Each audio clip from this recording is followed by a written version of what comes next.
Palingenesis by Simon Hereward.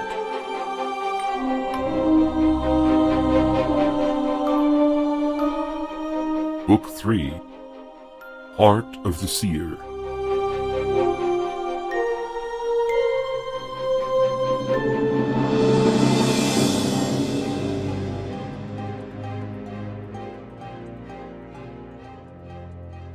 Chapter 19. Imrahn the Warrior. He waited in the darkness of the cavern, surrounded by silence. Even in the absence of light, he could see the footprints of the seer and the boy leading to the gateway in the center of the stone floor. They had passed through it hours before, sometime in the early morning, to face the threat so far beyond their strength.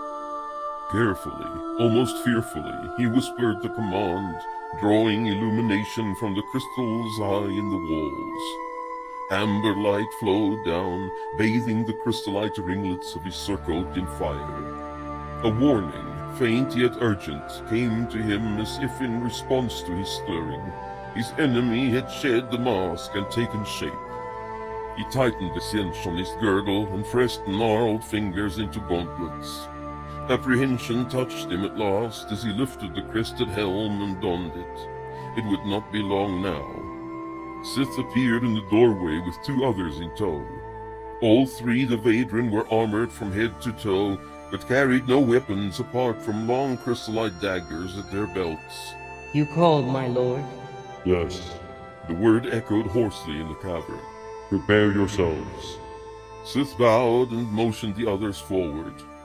Each gathered up a bundle of javelins, carefully tied with silver cord. They all turned to watch the portal intently. He bowed his head and stood among them, listening. There it was. A shadow passed through his being, sending a shudder through his entire body. The certain knowledge came to him at once. Sear had fallen. Now there was no avoiding the dreaded confrontation. The battle he could not win. All hope of avoiding this terrible moment fell away to nothing. He stepped through the gateway, the three following close behind. Down the narrow lane they walked, through the dark trees with its promise of pale light in the distance, wending their way to the crossroads and its marker of stone. The vale was deserted, lifeless. All the attention of the striving, battling forces was centered elsewhere. The battle priests of Lakeside would resist his passage no longer. The apparition would not be there to haunt and dismay him. Limit not your soul. They were at the hub of the wheel where the paths diverged. Without hesitation he turned down the overgrown track to Bell Ruth. The crunch of gravel under their feet was the only sound to fill the hollow about them as they picked their way through the tall grass and shrubs. Ahead loomed a heavy door, behind which men were struggling for life or domination in a gloomy field of carnage. The awareness of their striving, their triumph, their dying, became almost tangible as they halted in front of it. The portal was in disrepair, this he knew, long neglected, purposely ignored, even wished into oblivion. The stone frame about the door was crumbling, the stout wood stained with apparent age. The old man hesitated for a moment. Beyond the gateway lay too many cycles, too many sorrows, for him to pass through it so easily. The sum of his crimes of vanity and foolish pride, the guilt of numberless murders he had brought about, all the nightmare memories that had hounded him these 600 cycles. In this place the burden of it would again be multiplied. Kale the summoner gripped the chrysolite amulet between his gloved fingers, staring at it unseeingly.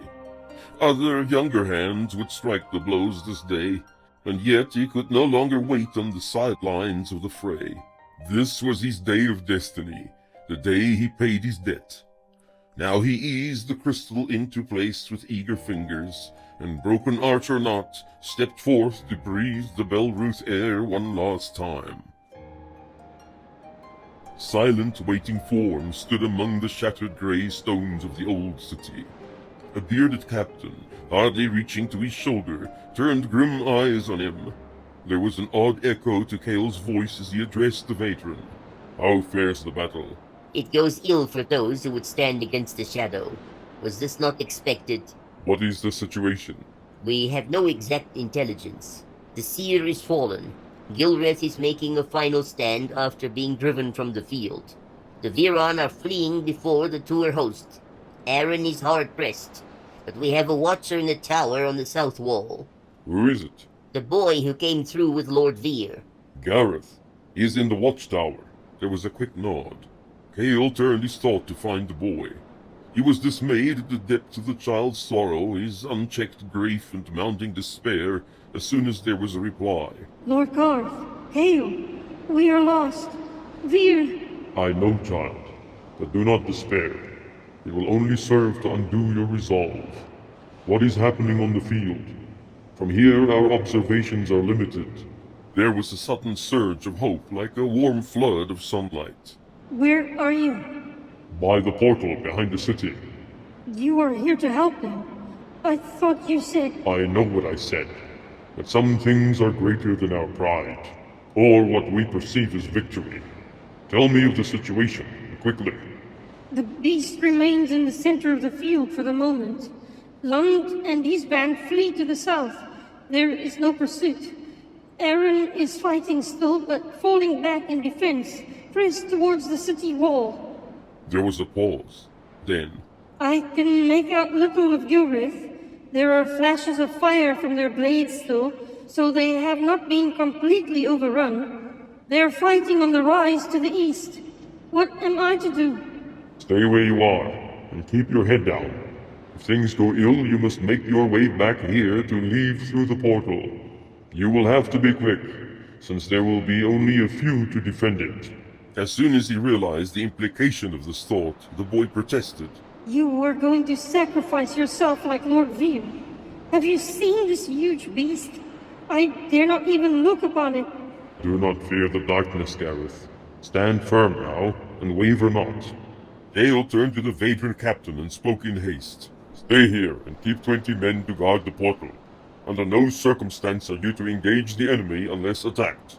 If all is lost, wait for the boy and escort him through to the towers. I will hold the way for as long as I can." He handed over an iron key. "When you can no longer defend it, lock the door to the towers against them. It will hold till the veil is no more." He signaled to another veteran to approach. "Gethard, take the main body round to the east and aid the Gilreth host. Rally what you can over there and meet me in front of the King's Gate. But first, post 100 archers on the south wall of the city. They can do much good from there." The man raised a hand in salute and relayed his orders to subordinates in hushed but urgent tones. The veteran host was on the move. Cale motioned to Sith and the other two to follow. He would take the western route round the city wall to bolster the Arryn forces before stepping out for the confrontation with his enemy.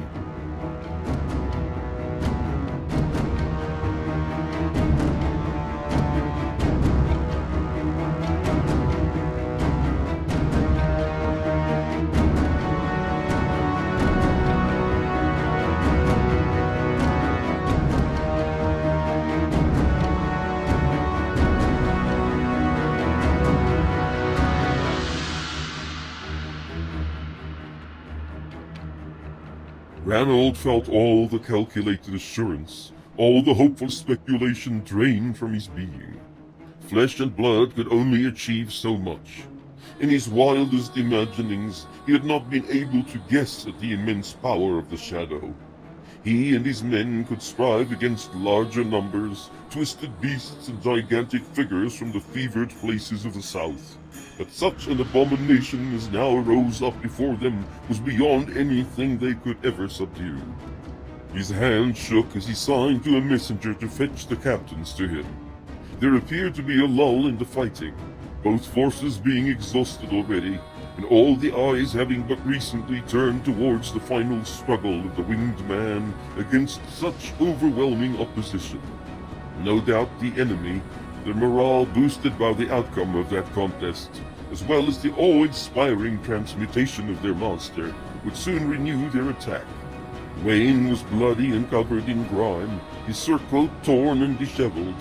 Imrahn stumbled as a man in a dream, his eyes staring vacantly. Even Raelf appeared exhausted, glaring about him with furrowed brow and dumbfounded eyes.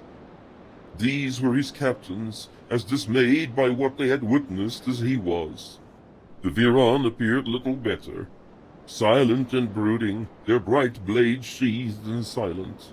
Hanek, Bior, and Ruin could still meet his eye with a defiance born of desperation. This was their land after all, their silent city, their trampled kingdom. The young king looked at each in turn as if to measure what remained of their resolve. Captains of Arran, what is our course of action? The very question emphasized the hopelessness of their cause. They spoke in turn without hesitation. There is no option.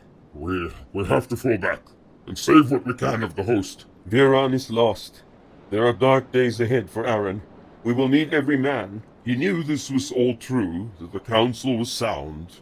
At the same time he realized that a defeat this day would never be reversed in the cycles to come. The Battle of Belruth would decide the future for all the shores of the inland sea.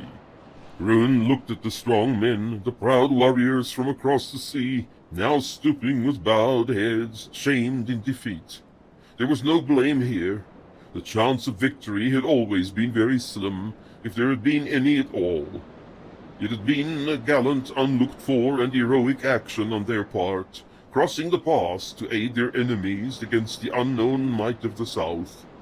There was no disgrace in pulling back and keeping what remained of their force intact, though this might prove to be a more difficult task than supposed. He spoke directly to the king. Do you suppose he will grant you a truce? Time to gather the wounded and leave this field of carnage to head back home. Don't you think he will strike you now while you are vulnerable and in disarray? He pointed in the direction of the monstrous form behind the enemy host. Do you believe he took on that shape just to destroy one enemy? Is it not for the annihilation of all? Where will you run to be free of that fiend? Ranald nodded in silent sympathy. What you say is sound. However, their men are tired, as we are. They may not be able to pursue. Rune shook his head. There are formations he has not even committed to battle yet.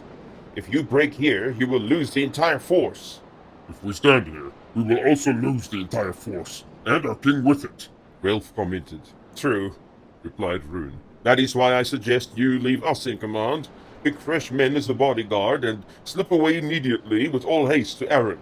No one will know you are gone. We will make our stand here. He looked at the other Viran. Rune nodded in agreement. I will not leave my men, declared Ralph, something of the old fighting spirit showing in his face. I will stay also, said Imrahn, though his voice betrayed sad resignation rather than bravado. Ranald shook his head. He raised a hand and proceeded to remove the glove from it. When the signet ring appeared, he slipped it off and held it out to Wayne. He spoke with his customary authority. This is a direct command, so do not even consider protesting, since that will be considered treasonous. Take the ring back to Arran to prove your authority in carrying out my instructions. Act as regent and organize the defense of the realm till a council of nobles can be convened and a new king chosen from among them. Or if we prevail here, keep it for me in the rock. Do what you can to keep our people out of the clutches of this monster. Wayne stared at the proffered ring as if it were poisonous. Ranald thrust it at him with greater vehemence till he took it reluctantly. I suggest you hurry, my good Earl. Every hour you gain will better prepare our defenses in Arran.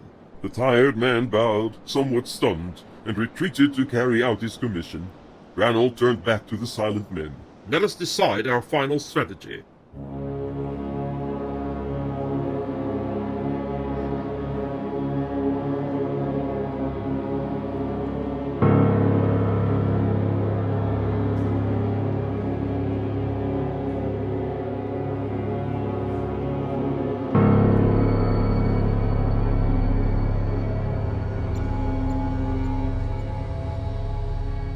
freed from the struggle against the Imrahn and the pressing need to subdue the Sear, what remained of the battle priests of Tiralan returned to their former target, the unseen enemy in the watchtower. They had a memory of him to focus their attack, and the supreme confidence inspired by the awesome spectacle of their master so close by. The brazen foe who had dared attack Horan directly was powerful enough, having remained undetected till that moment, and conjuring sufficient force to set the platform ablaze at such a distance. Still, there were many of them, including the terrifying High Priest. This was an opportunity to impress their master with their refined skills. Quickly they found him again, almost competing with one another to be the first to hold his thought and force his mind. Yet the prey was unlike any they had encountered before, lacking in certain expected qualities they had trained long cycles to overcome, while presenting them with unfamiliar obstacles to which all their experience had never exposed them. Now, as they touched him, they felt his multiplied fear and despair, but also an anger, intense and uncalculating, like the flames still consuming Horan's platform. Eagerly, like a baying pack about to tear down the hind, they closed in about him. Gareth felt the tightening band about his temples, the invasive, malevolent suggestions he could in no way shut out.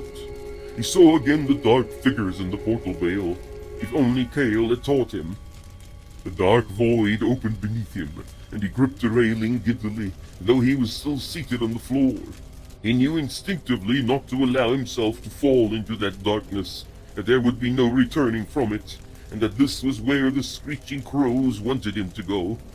The pain started, driving him, adding to the overwhelming compulsion to take refuge in the fearful dark. There were too many of them. Anywhere he turned for escape, there was someone to block his way. The veil was deserted, barren, with no one there to help. He was sinking into the murky pool, falling through the painful dark, to where he would remember no more. Not a face or feature, not even his name. His name, like Janos. Janos. The falling sensation ceased. He seemed suspended somehow, unable to descend any further. A hand reached out and touched him, and the pain faded away like a bad dream, leaving only unpleasant memories. Someone was with him in this place, someone who knew the anguish of such forgetfulness. Janos. There was a familiar smile, but the eyes remained serious. Let us not linger here. This is their place, and they are the masters of it. Gareth looked about him. He seemed unable to move. How shall we escape? The old man pointed skywards. Find something to return for. Something stronger than their hate that keeps you here. He took a step closer. Gareth could smell the herbs on his russet coat. Do not resist them. Forget them. He lifted the boy's chin to look into his eyes. Do you trust me? Will you come with me? Of course. Another hand came up and was placed over his eyes. The voice whispered in his ears. Remember. The face. He saw a face leaning over him in the firelit room of the hovel. The eyes like his, softened at last, welling with concern, with care, for him. For him. Vertigo washed over him. He reached up to pull away the hand. He was in the tower still, the sounds of battle all about him. Yet the hand between his fingers did not lose its substance and disappear. Janos sat next to him on the floor, smiling. You're real. The smile faded abruptly to be replaced by an offended look. Again, you question my existence. I'm beginning to wonder about your sanity, young man. No, I mean, you're really here. The boy fought back tears of relief. Yes, I am, and it appears not a moment too soon. Stay away from those demons, Gareth. They are after me. He protested. I saw what you did to that platform down there. Janos motioned with his head. Did you think they would not retaliate? I had to do something. I had to help. The old man raised a finger. No more helping in that regard.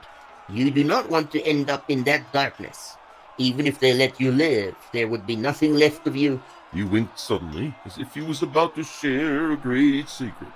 Wait here, and don't draw attention to yourself. I have a score to settle with Czar and his cronies. as soon as that beast turns his back. Kale is here. Gareth suggested. Yes, There was a smile. that will do it.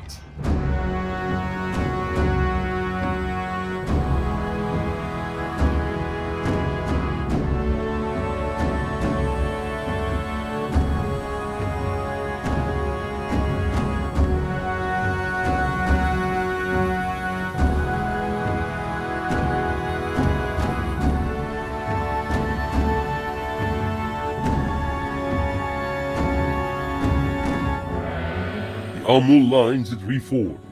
At the foot of Hein's Rise, weary warriors stood in the loose formation they preferred, staring up at the final defense of the Gilreth host.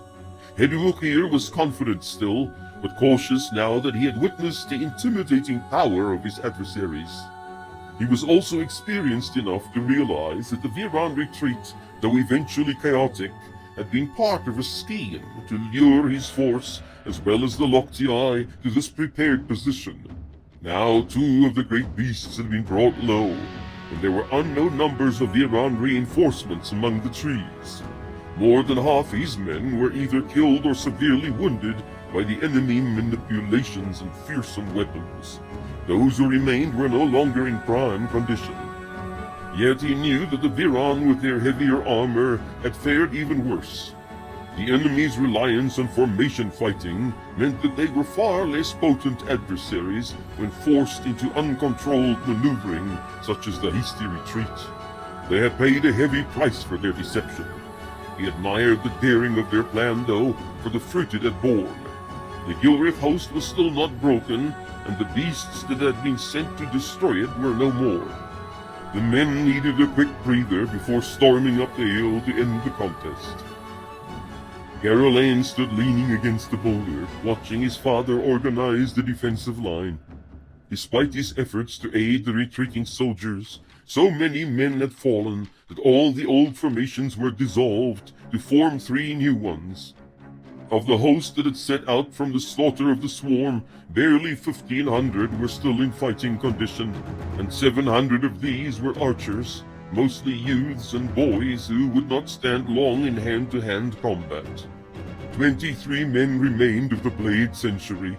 All the champions but for Gary and 2 others were gone. Byrand placed these behind his spearmen as a reserve, a pitiful remnant of his proud army. He glanced down at the shrunken enemy horde. There were still so many of them. The men from Gilreth leaned on their shields, their swords and spears held in limp fingers. Already he realized that this would be their final stand. A small figure with a bow appeared on the boulder against which Garolain stood. At first Byran did not notice the foreign uniform and unfamiliar coloring of the surcoat, and took him for one of the boys from his archer formation. Yet when the figure squatted down and addressed him with the voice of a man, he registered alarm at the sudden arrival of a stranger in their midst.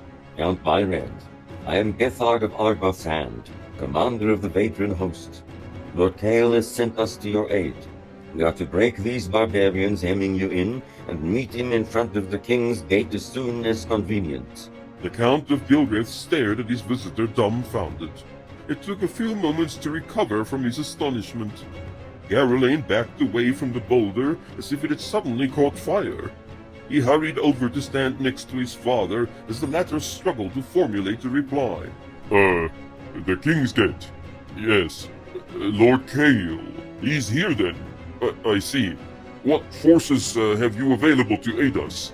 The Vadran captain showed no sign of being amused at their obvious shock. I have 3,000 warriors, adept at wielding both sword or bow.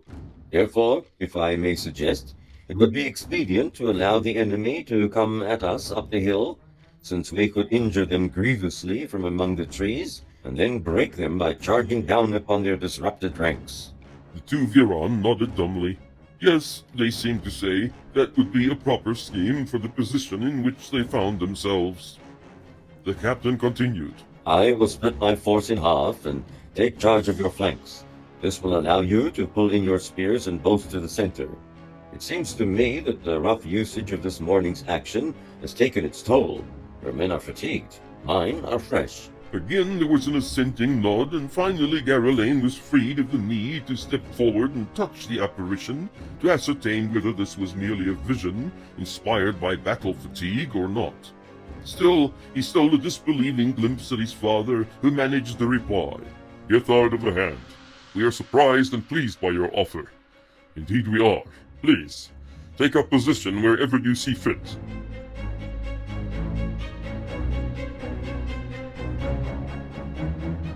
Inside the monstrous form of Horan Inrahn, Malek's quick mind assessed the situation. All of his shifters, the 13 Loctii he had brought up with him from Nunmerik, were slain, their ashes already scattered on the cursed ground before Belruth. If there were slaves here from Grail, Zabran had probably suffered a similar fate far to the south, though that was hard to imagine. The great threat posed by the Sear had been neutralized, though at tremendous cost. Before their demise, the Loctii had done massive damage to the allied armies opposing him, all but destroying the force from Gilreth, which was by far the more potent of the two. Aaron was also hard-pressed, though not overcome by the marshland force. If he were to strike them now, with the power of his shifted form, they would certainly be annihilated. 3 things kept him back from joining the fight just then. Kale had not shown himself on the field yet. Perhaps he would play the coward and hide far away on this day of retribution. Also, somewhere among the shining ranks from the west, lurked a potential threat he could not fathom, a bane that stirred memories he had repressed for cycles without count. There also lingered a warning in his mind concerning the hidden assailant in the watchtower. Behind the annoyance of this unforeseen attack on his person, a sinking weakness had pressed upon him as he became aware of the attacker, passing momentarily, but flaring up again as soon as he had shed the cloak of his human shape. Something of that disastrous episode in the Belruth Hills rose up, spilling rational thought from his bestial grasp. If he could not command the power of this behemoth he had become, all the victories of this day would be in vain, and he would disappear forever, swallowed by his base appetites, and confined to the dull, dark prison of the Ronin. He would smash the remaining enemy formations with steel and the power of the priests. His tour host was still intact, having been prevented from rushing after the running slaves. Hekan's crack force also stood ready, 4,000 spears fresh and unused. This formation would watch the south, preventing the slaves from sneaking back and causing trouble. The main body would immediately march to crush the Aronite army. He reached Zar's mind with his desires, carefully, curbing the eagerness to hurt and maim foremost in the thoughts of the beast. Even so, the Old One trembled at his touch, breaking off abruptly as soon as the message was conveyed, as if in pain. Orders rang out. The great host, bred and trained for vengeance, wheeled about to march northwards. Behind them, 600 of their number stained the hated soil with their blood. Among the dead lay the broken bodies of 200 Viron. Messengers went out to the marshland host, which languished in a great semicircle, watching the Aaronites, now positioned with their backs to the city walls. A gap opened up in the center, spilling men to the sides to bolster both flanks, while allowing the marching tour to pass through and deploy in front. Ranald and his captains watched this approach with trepidation. The heavily armored force passed through their comrades like a mailed fist, dark and foreboding. Another 10,000 fresh soldiers with which to contend now pointed their spears at the Aronite force. With the grievous losses of the morning, his men were now outnumbered 2 to 1. The only source of encouragement came from the realization that none of the oversized marshland brutes remained among the ranks of the enemy. All these had been swallowed by the chaotic struggle earlier. His archer formation stood among the gutted structures of the Viron town outside the fortress walls. A quick glance confirmed that the gates of the city were open. though it was tempting to take refuge inside, now that the tide had turned against them, he knew that this would not provide them with an answer to the predicament.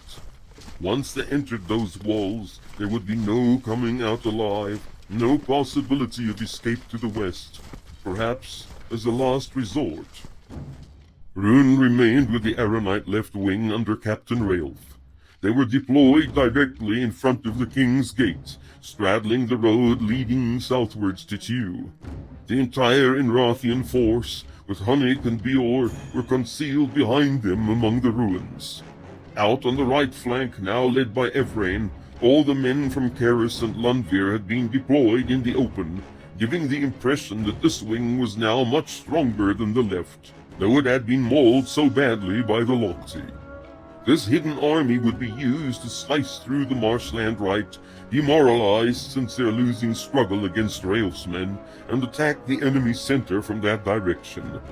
Now that a new formation appeared in the middle, and both flanks were significantly reinforced, however, that might not be feasible any longer. He wondered whether he would ever get an opportunity to strike a single blow against the unassailable monster behind the massing enemy hordes. As things stood, all Malik had to do to win the day was give the order to charge. Should he stand by and watch the Aeronite host crumble? Should he not add what power he possessed to the unequal contest? What good would it do to hold back at first, only to strike at the enemy warriors when it was too late? Across the way, the Tuor formation started a slow advance. Their disciplined might served to inspire their marshland comrades, even as it intimidated the men from the west. Ranald ordered the tired archers to fit the last of their arrows. As the first volley filled the air, the marshlanders surged forward also, pressing together in their renewed eagerness to end the struggle and tear down their worn-out opponents. The Aaronites waited, grim-faced and determined. They knew well enough the consequences of failure. Here, on this foreign soil, there would be no quarter for those who surrendered, no place to hide for those who fled. They gripped their spears, lifted their shields once more, and stepped out to meet the surging tide of the enemy. All along the line, Ranald's men were driven back by the impact of the charge, giving way to the superior numbers of the enemy, or the fresher, stronger arms of the Tuor in the center. Rune kept his eyes on Railf, waiting for the signal to spring their only surprise. He decided to rush in with the rest, while refraining from using the arch, in order to preserve his strength for the hoped-for confrontation. Out on the right flank, Imrahn was already under pressure, the Viran farmers wavering almost at the outset. The Tuor were driving a wedge into Ranald's front, splitting the host in two. Desperately, the archers, now out of missiles, were thrown in to breach the widening gap. Better equipped and armored than their Viran counterparts, these managed to stem the tide for a while, though it could not be for long. Railf's men received their orders at last. Peeling off to the sides, they opened the way for Hunnic's charge, and the last gamble of the western host.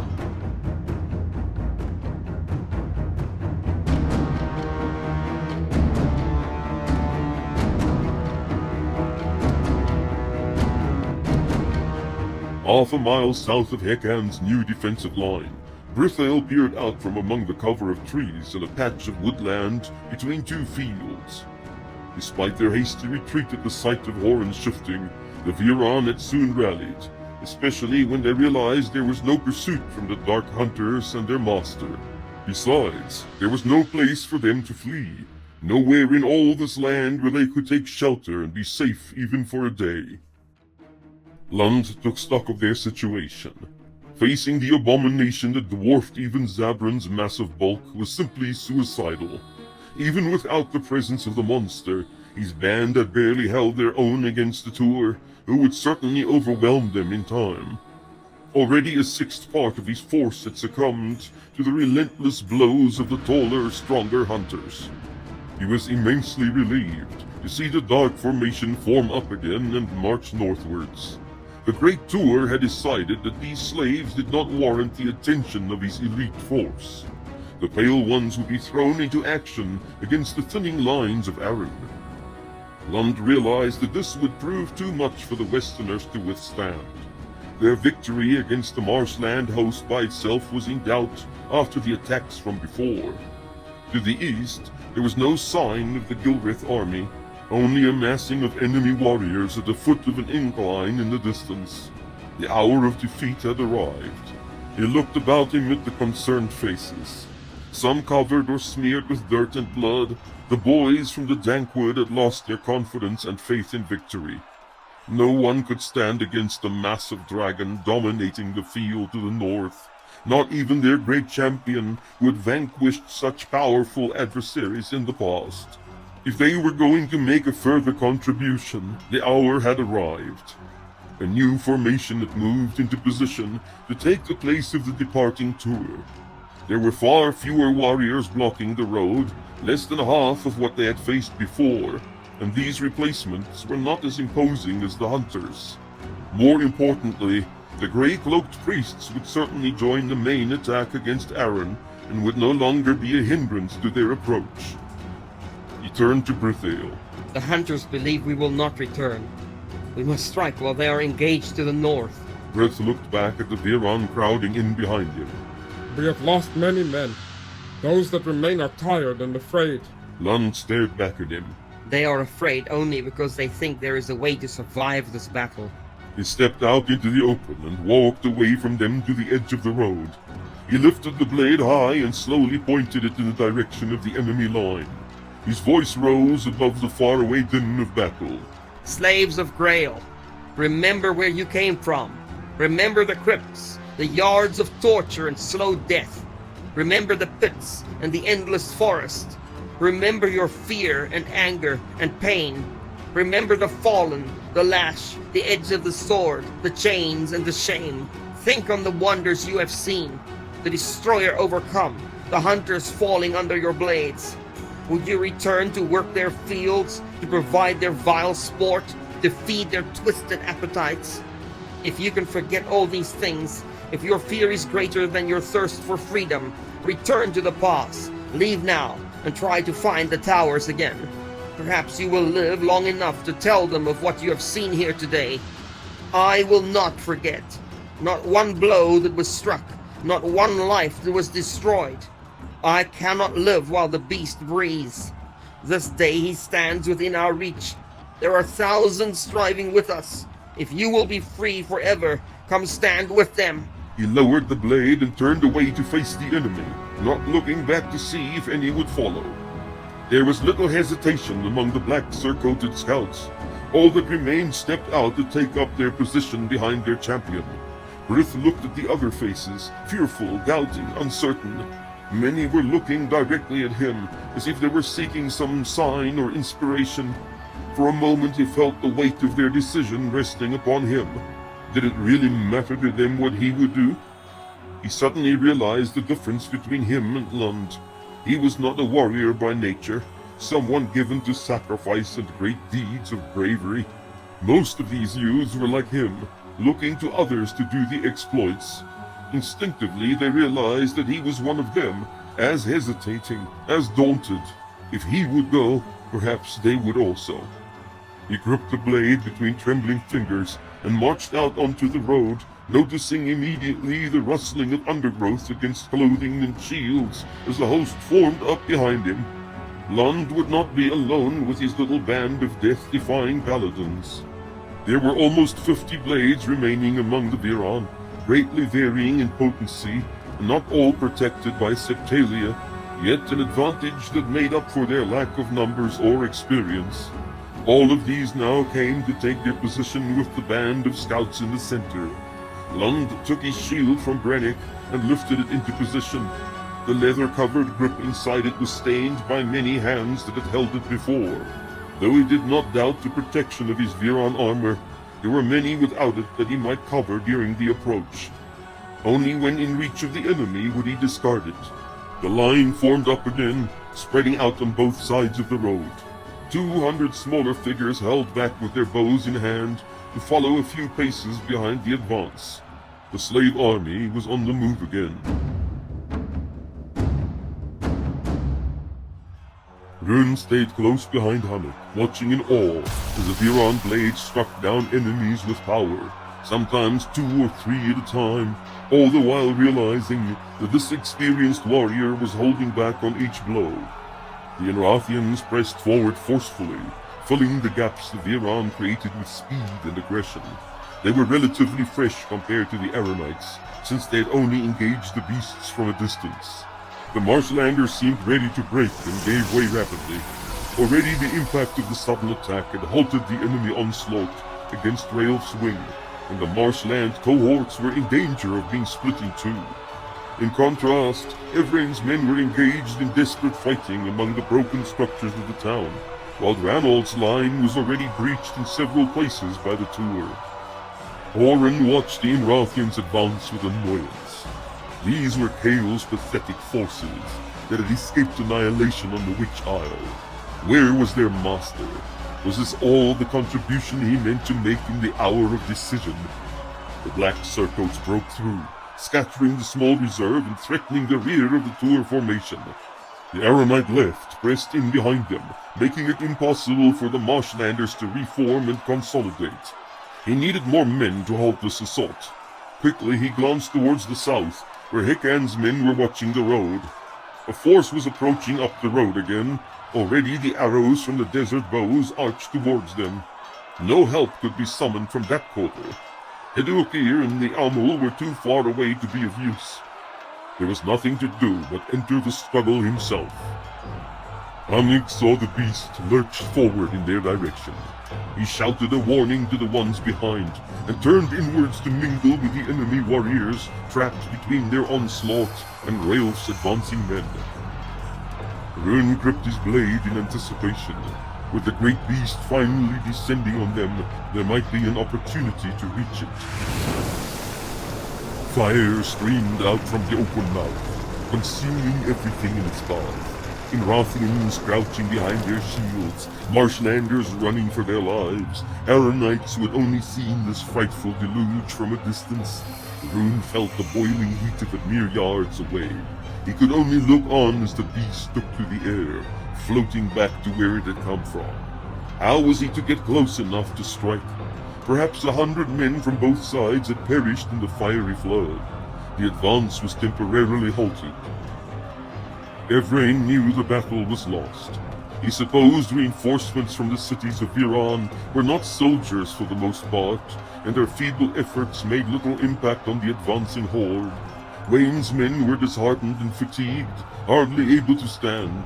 The formations were in disorder, the fighting confused and brutal among the ruins. His sword grew heavier with each stroke as he labored for breath. He knew there was no way to keep effective command when he was personally engaged, but there was nothing for it now, and so many had fallen.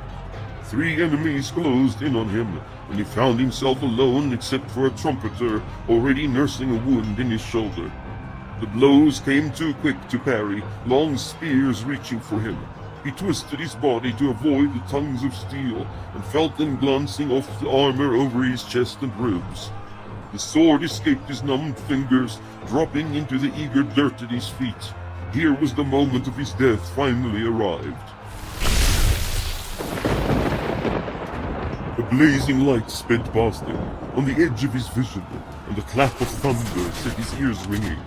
The shock of the blow reached through the soles of his boots, a trembling of the ground that broke the paralyzing embrace of death on his body and mind.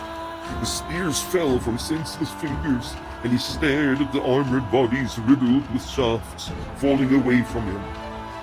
In a dream he turned to find the source of his salvation. More arrows poured down from the bell-roof wall, finding their marks among the marshmen with unfailing accuracy. Another streak of light reached out from behind him. Another peal of thunder followed it, flattening an enemy formation. A figure approached from the direction of the city, crossing the open ground with a purposeful stride. His tall frame seemed to draw even the dull reflections of the gray sky to itself, sending ripples of brightness like liquid silver over his upper body as he moved. He paused once more in his stride to launch a javelin with impossible speed towards a selected target, evoking immediately the fierce beam and deafening clap at the point of impact. Bodies were flung into the air or dropped where they stood, there being no opportunity to evade such a swift attack. The awesome stranger kept advancing, the violence of his onslaught effectively halting all other contests in the vicinity, so that the enemy stood staring in dismay.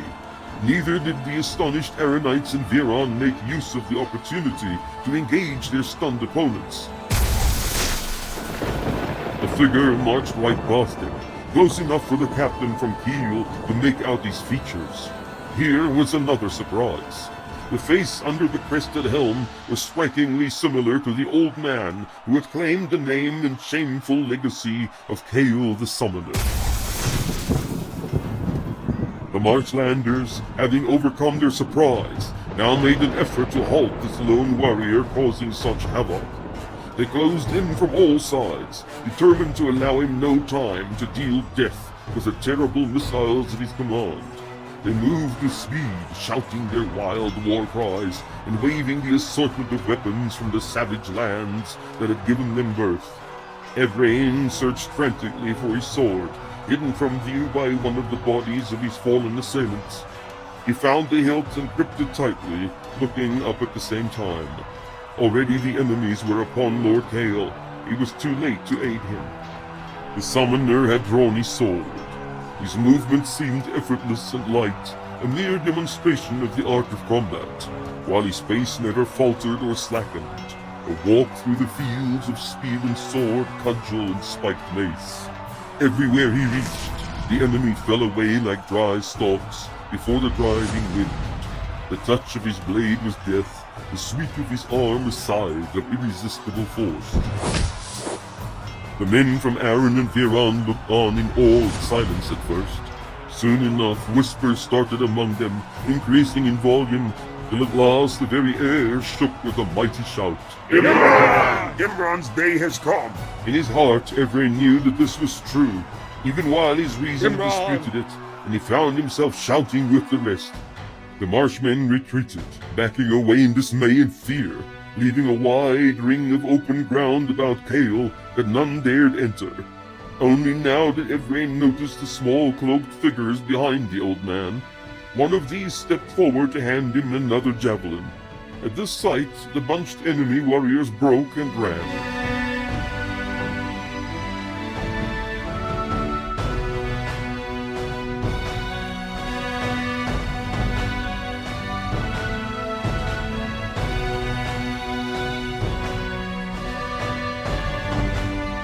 Though not as intimidating as the hunter host, the formation blocking their path was a force to be reckoned with, Lund realized. His soldiers took shelter behind their shields as the first volley of arrows streaked in to fall on them. The enemy possessed perhaps 500 bows and had a longer reach than his archers. The Imrahn would have to close with them quickly, or they would suffer many casualties from the missiles. The brigand force showed no sign of offensive intent, keeping their lines intact and immobile. Lund cast away the shield as soon as he closed to within 100 yards, knowing full well that the arrows could not penetrate the chrysolite armor protecting him. Several others did the same, thrusting to the septalia to keep away the missiles raining down on them. At once they became the prime targets, effectively drawing away the barrage from the more vulnerable spears and the unprotected archers behind. Raphael finally had the opportunity to reply to the hail methodically picking off Imrahn. The first volley was aimed at the enemy archers themselves, and did great damage among the unshielded and lightly armored bodies. Hikan quickly gave the order to loose at will, allowing his bowmen to select their own targets, but not before another flight of Imrahn arrows mowed down dozens more. The wielders of blades now surged forward, unencumbered by enemy missiles. Lund was out in front as usual, aiming for the very center of the enemy line. Much power remained to him, since he nursed his strength on Rune's advice, striking only with necessary force. The raider veterans were hardy and experienced, bracing themselves for the impact of the Imrahn onslaught. Nothing could have prepared them, though, for the impossible power of the blades, slicing through their shields, their arms, their armored frames, breaching their ranks within moments, till the formation dissolved into a loose melee of confusion and tumultuous violence, and the scorched air swelled about them in shades of keen death. In the center of it raged the storm around a single figure, who seemed to move like the darting falcon, striking, thrusting, parrying in quick succession, till all within his reach were laid low. Yet the enemy response was not fear or dismay, but rather rage and astonishment as they regarded the youths wreaking such havoc among them. They pressed in, closing up the gaps, reaching with spears to hedge in the dancing forms. Several of the fiends went down under this relentless pressure, though the hard steel seldom found a mark. The main Imrahn body joined in the fight, their spears bringing down enemies engaged with the troublesome pocket. Hekan watched with concern as his men were driven back, falling in swathes before the wicked blades of these children.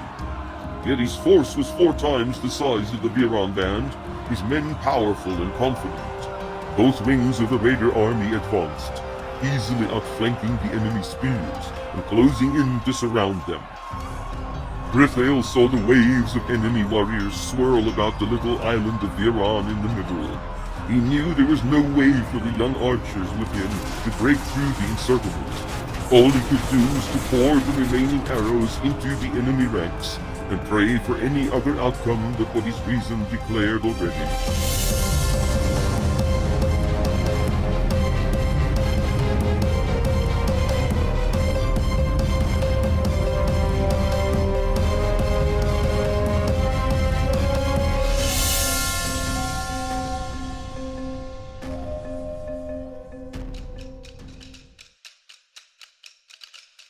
Ranald stared in awe at the apparition approaching from the west.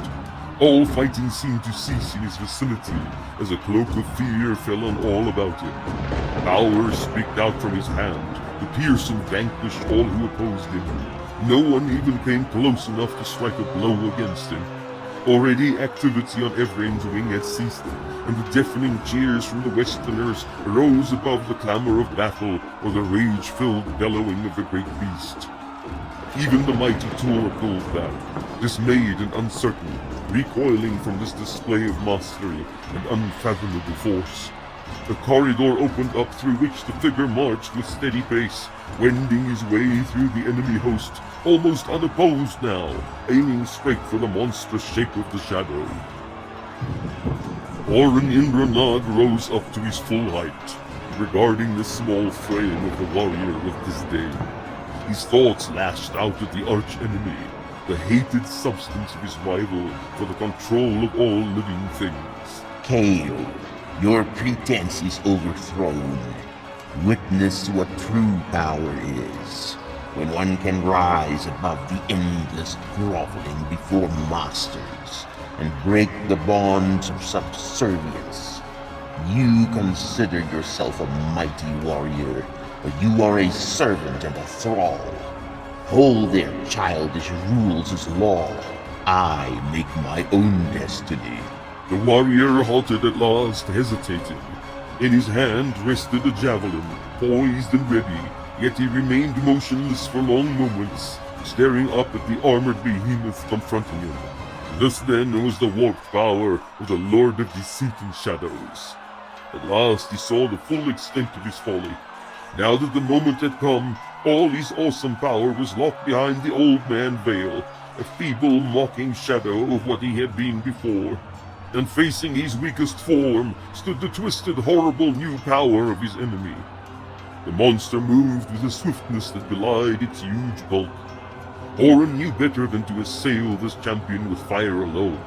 The warrior would be crushed by brute force, battered till his protections were worn and could be breached. From the tower, Gareth watched the progress of the enigmatic figure with increasing wonder. It was hard to recognize the almost frail stature of Kale in the imposing armored frame confronting the monster. Had he come to conquer his arch-enemy? Why then had he gone to such trouble to acquire the exile? Was it that he knew already the beast could not be slain by his hand alone? Then he was marching to his death, as Veer had done. The quick hope turned to despair again. Malik the Destroyer would swallow all he cared about and leave a dark, desolate world behind. Why would he want to live in such a dismal place? The two below stood motionless, as if taking each other's measure. All other fighting had ceased, and the men from both sides regarded the beast and his challenger with bated breath. No one stirred, or almost no one, for Rune crept ever closer, through the ranks of the Imrathians, convinced that the old man had appeared on the scene solely to give him this opportunity. Behind the great dragon other figures moved also, the grey-clad priests of Lakeside, sensing their bitter enemy so close and under such threat, were preparing themselves for an attack that would ensure the swift victory of their master. Here was the chance to distract that Lord of the Vale who had broken so many of their number in the past. When the contest began, it was difficult to follow the actions of the two adversaries. Swift attack and evasion, the lightning strike of javelin and claw, stirred up the boiling dust in furious billows till a haze surrounded the struggling pair. Sear raised his hands, as if to signal the rest of his priests.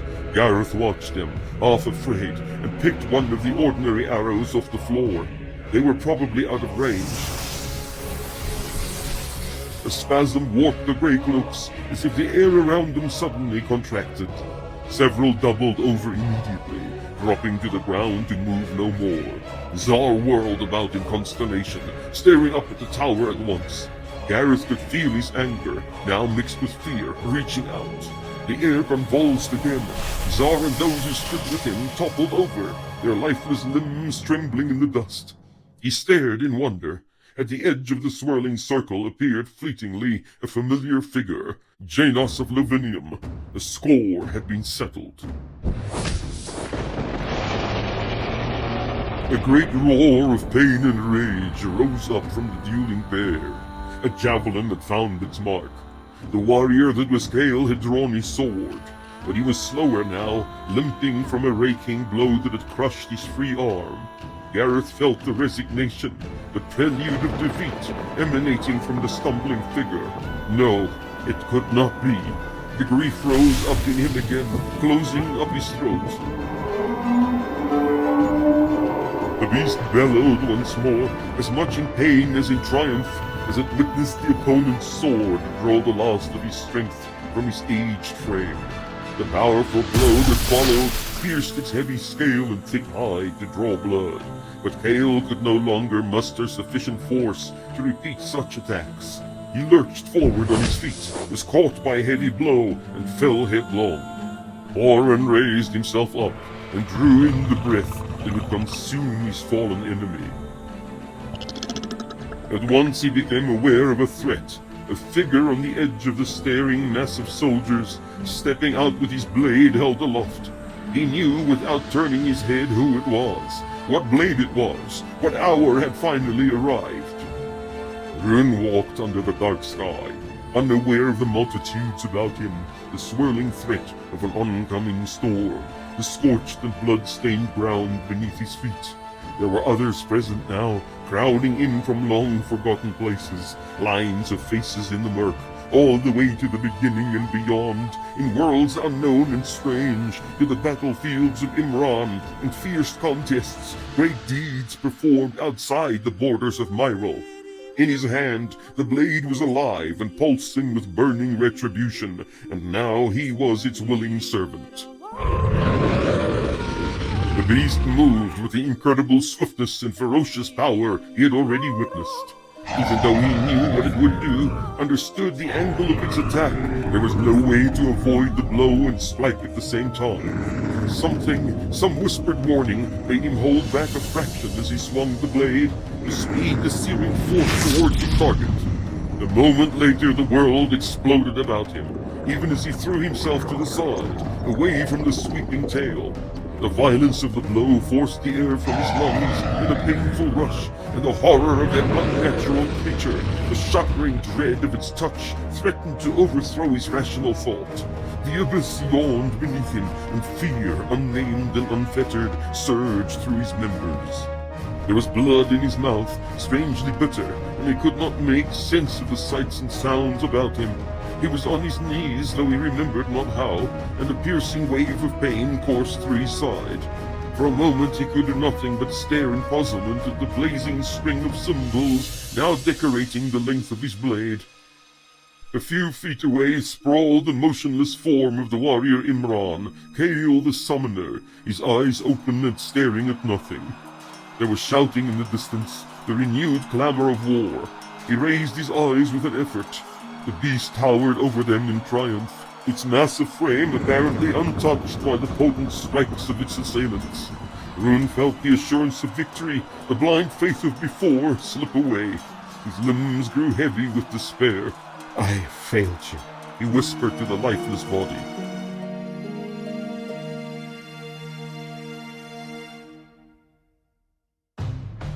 Akan's men fought desperately, bravely, with a skill born from long experience and consistent victory. Behind them was the godlike form of Horan, irresistible in his power, watching them, gauging their resolve. Now they were to prove their worth and earn their place in the new order.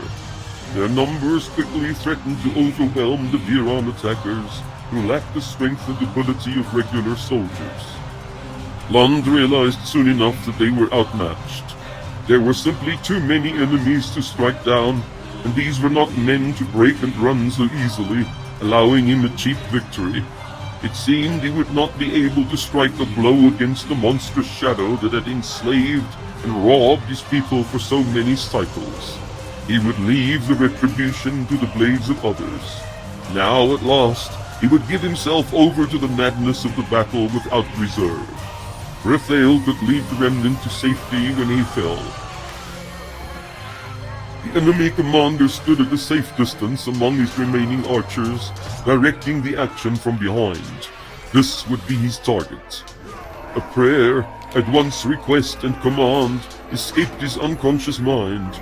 The fire flowed in, flowed through, tore the ground, the limbs and bodies of those trapped in its path. Enemies recoiled from the searing touch of the blade that flashed about this Viran fiend in all directions. Too swiftly for counterstrokes, for concerted retaliation. One by one, in quick succession, the Ephesian warriors were felled, till he found himself among the archers, who made no attempt to resist his passage, but fled before this ferocious onslaught. The captain of this force, the brigand lord in the shadow's employ, alone withstood him, attempting to occupy him till others could close in from the sides. Lund paused in his mad rush, catching his breath. The blade's demands were taking their toll on his body and mind. Yet the creature before him was utterly corrupt, reeking of Moshta and the tanning yard, from the cruel, disdainful sneer on his lips to the arrogant stare in his eyes. Others were rushing to the aid of their commander, their intention to attack simultaneously from all sides. If he were to strike with sufficient power to lay low his opponent without delay, he would expose himself to the rest, being temporarily helpless and fatigued. Would the armor be sufficient to keep out their blades? He could not risk it. This bandit king would be struck down without the art. Akan's sword was long and light, a magnificent, sleek weapon. The swiftness of his feints and attacks would overcome an ordinary opponent within moments. Certainly this unprotected youth would bleed out his life into the dust before long. Lund parried the swift blows with calculated clumsiness, remembering the principles of swordplay Rune had shown him, all the while pretending extreme fatigue. He waited for the opportunity, an instant, when the assailant would overreach, a victim of his own confidence. Enemies converged from all sides, closing in on him, yet he kept his eyes fixed on the captain, trusting to the Septalian for momentary protection. The man was extremely skilled, his advance precise and deadly. Lund retreated, pretending to stumble. The enemy's blade darted forward towards his throat, a swift killer strike.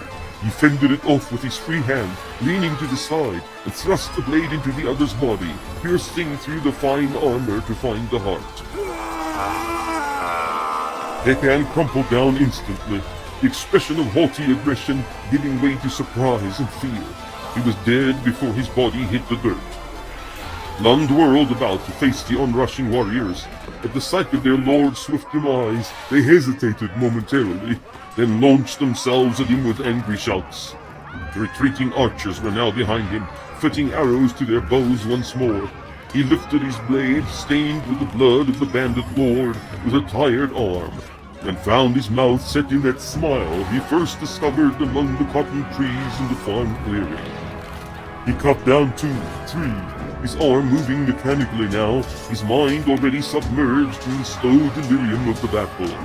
He felt nothing, heard nothing, but the rising harmony of his blade, the soil, the air, the song frightening and beautiful, and he was lost in it, this melody of death, all the while waiting for the blow that would rob him of his strength and the remnant of his conscious thought. The space about him opened abruptly, leaving nothing but shadows and distant fleeing shapes, and he found he had not the vigor to pursue them.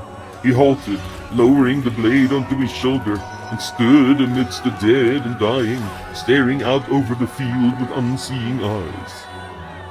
Grithale watched them turn and run, hardly daring to believe what he saw. The enemy host, though still outnumbering the Viron they had trapped, seemed to come apart, panic spreading from the rear where the archers had taken to their heels again. The clouds above lowered, swirling slowly over the center of this tempestuous contest. An ominous rumbling punctuated at intervals with crawling strands of light. The bandit host melted away, fleeing the field like a swift receding tide. In the middle, surrounded by the bodies of the fallen, stood the Viron, shield to shield, overcome with the same astonishment that held him. No one pursued the enemy. Most had already resigned themselves to death, trapped and outnumbered as they were, and still trembled with disbelief at their reprieve. Now they turned to stare at the solitary figure under the dark vortex of the violent sky, his frame outlined in brilliant blue, the blade on his shoulder ablaze with the same. Grithale came up to him breathlessly. The archers at his back halted a few paces away, awed and apprehensive. Lund? The eyes turned towards him, and slowly the fire faded from them. To his relief, the voice that replied belonged to his friend. Their lord is dead. He pointed with his free hand.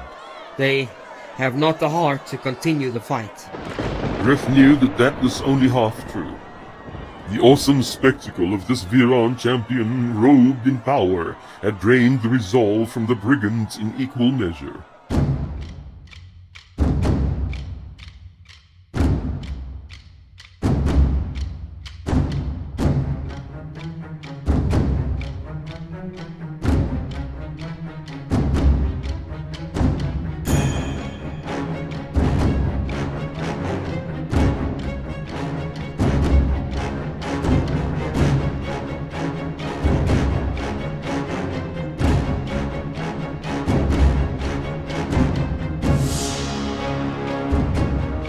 The Vadran arrows caused havoc among the charging Amul. Holding back till the last moment to achieve surprise, Gethard's men were expert marksmen, and hardly a missile went astray, mowing down the entire first rank of the barbarian host. The result for the rest was devastating. The charge slowed, allowing for another volley to smash into the straining men. Almost as many went down again, effectively ending the attack. Moments later, the Viron archers poured their arrows into the milling ranks also, and the blades of Byran's slayer squads rushed out to concealment and down upon the wavering enemy. Spearmen followed close behind, finishing off the dazed and injured warriors, now already parting before the powerful blows of the leading champions. Garolane held back his slowly returning strength. The momentum of the Viron charge was enough to send the Amul staggering back down the slope. There was no need for him to overtax himself. The Vadran did not pursue the retreating enemy, but kept up a withering barrage, making it impossible for the barbarians to regroup and halt the headlong flight. Only in the center was there any resistance to the unexpected onslaught. A figure in a horned mask rallied warriors to his side, causing them to turn and fight. His mere presence seemed to inspire the running hordes, and they appeared to take heart again at the sight of him. Garolane picked out this man, who had to be their commander, as his target. A wall of bodies had already formed in front of the figure, and more were joining each moment. The spears were leveled, and the war cry went up from the thickening throng. Blazing arcs of light scythed through the hastily formed ranks from several angles. Others pressed forward to fill the gaps. Garrelane struck at the knot before him, ignoring the pain that pulsed all the way down to his fingers. The men fell away. He charged through. The horned man saw his intention and moved to preempt his attack. Swift as a striking asp, he closed in, swinging his axe to take off his opponent's sword arm. There was no time to draw back his blade. Garrelane barely managed to carry the blow, his fatigue making him clumsy and slow in comparison. As if in a dream, he caught sight of a long curved knife in the other's free hand and knew there was no way to avoid the strike aimed at his chest. A blaze of blue engulfed the poised arm, the snarling mouth, the bulging eyes. Garrelane watched in relief and amazement as the scorched, withered body fell away from him. Byrand appeared at his side. Are you trying to get yourself killed? We're winning, you know. He stared at his father dumbly, unable to speak. After a moment he managed to nod a reply. Byrand saw his perturbation and softened a little. Stay by my side. You can hardly stand as it is. There remained little for them to do, however, except to direct the pursuit.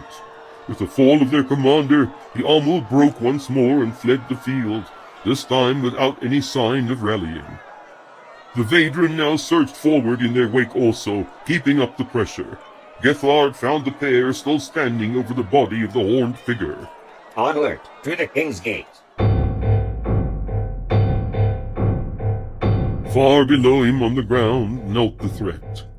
Next to it lay the motionless form of his enemy, vanquished and broken. Now was the moment of sweet revenge, the opportunity to conquer myth and prophecy, to end the life that would threaten his own.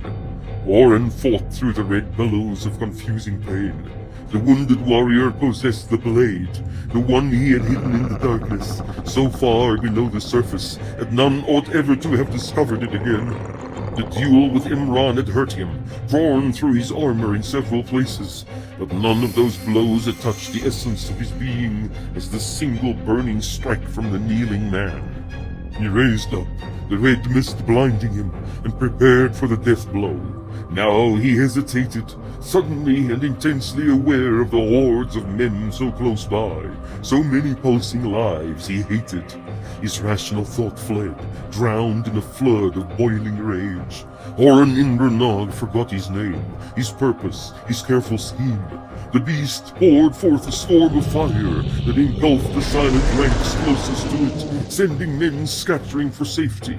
Then it was upon them, tearing, ripping the weak bodies, crushing the life so unbearably offensive out of them.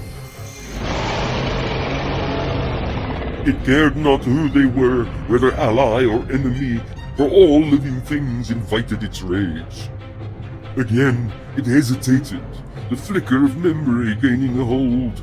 Oren looked down at the torn bodies in his claws and tried to understand, to gain control once more, for there was a link in the long chain of his woven power that would not remain, would not close. The dull, consuming anger of the Ronin flared about him.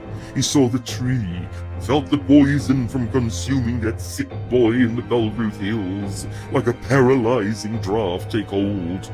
He had to prevent it, or the shifter would lose to the Ronin and be swallowed forever. He screamed, raising clawed hands to his face, and the roaring swirl of ashes engulfed his horrible form as he gave up the shape of nightmare.